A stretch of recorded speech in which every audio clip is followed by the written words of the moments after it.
morning and welcome to Virginia State University. My name is Dr. Delia O'Brien and I'm the Small Ruminant Extension Specialist here at VSU. With me today we have the team that's working on getting the Small Ruminant Mobile Processing Unit launched in Virginia. Yeah, my name is Stefan Wildeus. I'm the research animal scientist here at Virginia State University. I work with sheep and goats and production systems, and I've been helping Dr. Bryan in trying to get this off the ground. My name is Wally Brusso. I'm the unit coordinator and butcher that's going to be responsible for getting this out and into the public. We got this funded through the USDA back in 2015 to design and build a mobile unit, a mobile processing unit that would be used for sheep and goats. We have collaborated with Delaware State University and worked very closely with the Virginia Department of Ag and Consumer Services in order to come up with a design that would meet all specifications and requirements so that we could launch this in the state.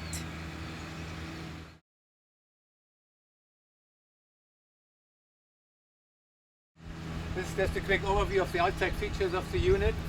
This is the main entrance to the unit, has a step board, and we'll go in through it later on, show you the inside, but this is the main entrance. Everything can be locked, secured.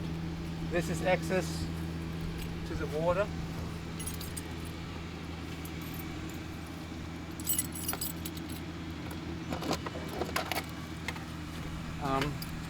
It has a fill valve to fill the tank that's underneath the unit and can be filled and transported potable water. This is a hookup for line water, for city water, and it directly feeds in the system as well.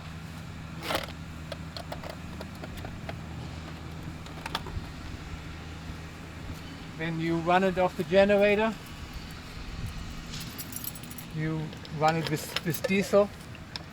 So this allows you to, has a diesel tank on it and allows you to fill it up with diesel. The problem with the design feature is that the unit is very high up, so it's not easy to fill unless you have a portable mobile tank mounted on the back of a truck. So this is your diesel component. This is venting right here. Air conditioning.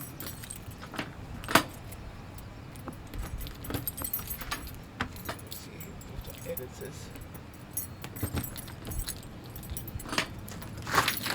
So this allows for extra venting for the inverter.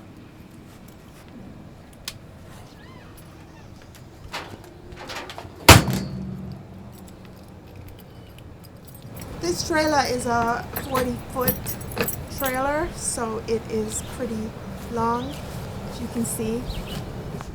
I believe it's 40 by 8.5. This is the assembly for towing it with a gooseneck trailer, tow vehicle, and this is the generator that will run the unit if it's not available to 230 line power. It has an automatic starter and has a control box right here to turn it on remotely.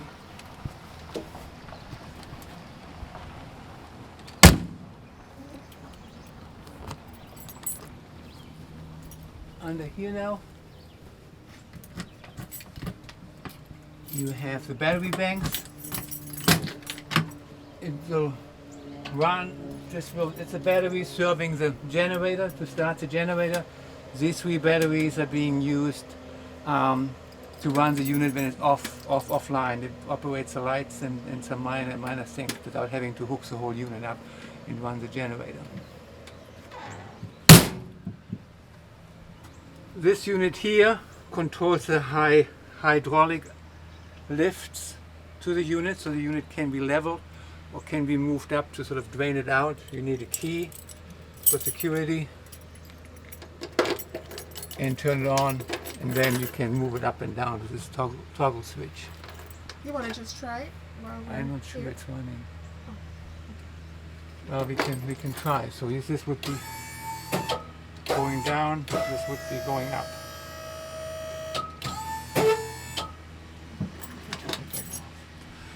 These are then the ports that's used for the line power. One cord is actually hooked up right now to 240 feet.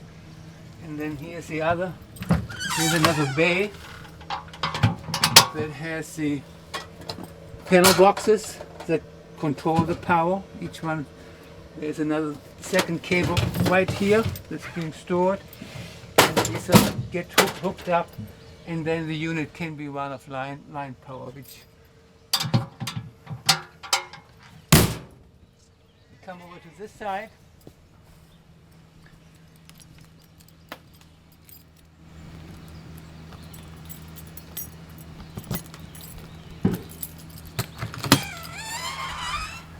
And here, you can look down here, you have the water heating unit. And also extra storage. It will be used to put supplies in here. We also store the water hoses that are connected to the city water when it's in use for city water.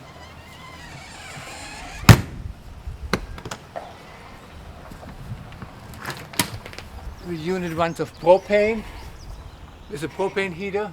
These are the propane tanks that are supplying the water heater. Over here you have the honey wagon that's being used to collect and then disperse the wastewater.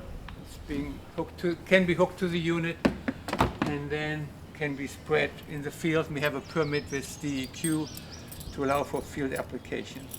The trailer comes with a fairly heavy duty trailer and comes with a trailer hitch because of the weight of the water.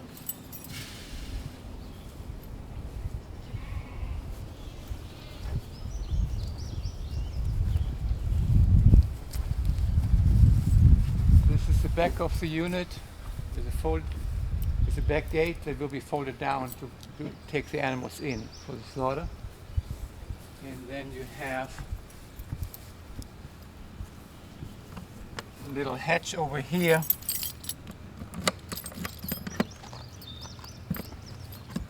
that can be used to move the offal out after the kill.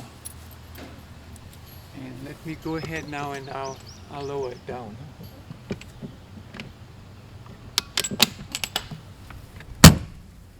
Made outside out. And this is actually where the wastewater off the unit comes out, and this is where we would hook the honey wagon to actually capture that wastewater. And the honey wagon has a pump on it that can help to pump some of that wastewater out.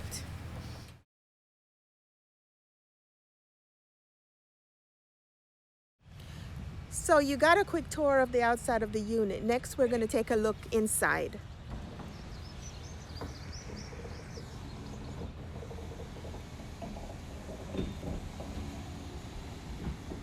So right now we're just dropping down that rear door. It's connected to a winch system inside the unit. And on harvest days or kill days, then this ramp will be lowered.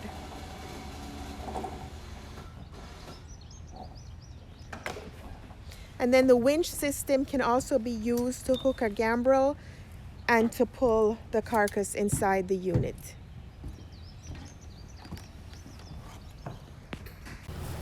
Okay, so next we're going to take a tour inside the unit to see all the features and equipment that we have inside.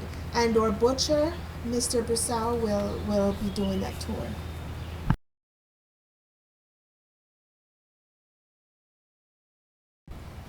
So I'm starting from the rear of the trailer, walking inside. You can see that there are curtains right here to help to prevent any insects from coming into the unit. So this is the inside of the unit. We usually stun the animals on the outside, bring them up in here, and this is our skinning cradle. We put them belly up in the cradle, and start the skinning process before we gambrel them and use the winch to pull them up in the air where we can work on them easily. We have a hand wash sink, our wash down sink, 3 bays with the sprayer. Along this side we have a wall mount desk for keeping our HACCP plan and SSOPs and all the important stuff we need to have on hand for the inspector. And then we have our scale, a wrapping area, our wrapping machine. On this side we have the meat saw, so we can come right out of the cooler and break down the animal right on the saw. It will go right onto the bench. We can work both sides, processing, cutting, wrap, whatever we need to do, and then over to the wrapping machine. Final trim, all our trim will grind through and wrap as well. We have storage underneath. As you can see, the rail goes right down into the cooler, so it's handy. We can move animals in and out, whichever direction we want to go.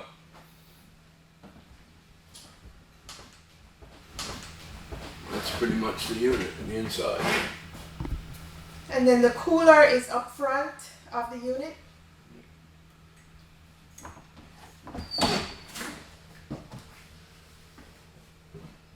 So this is the cooler for hanging the carcasses.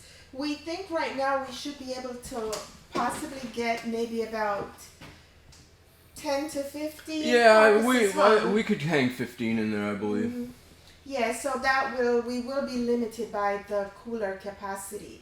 One thing to note too, one of the things we figured out when we just got the unit is that the clearing space up ahead won't allow for your standard trolley to go right through. So we had to order these trolleys custom made from Australia, so that we could run that carcass. Prior to that, we had taken them off the hook and then putting them back on again. So it was good that we found this company that did that. So you want to make sure in designing the unit that there's enough clearance space up top that will fit a standard trolley for the rail system.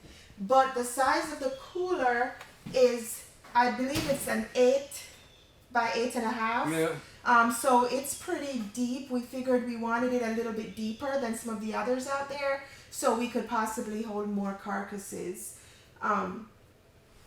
Anything else you want to add, Wally? No, that's pretty much the inside of the unit. It's set up pretty good functionality wise, and we're looking forward to putting it in action. Good.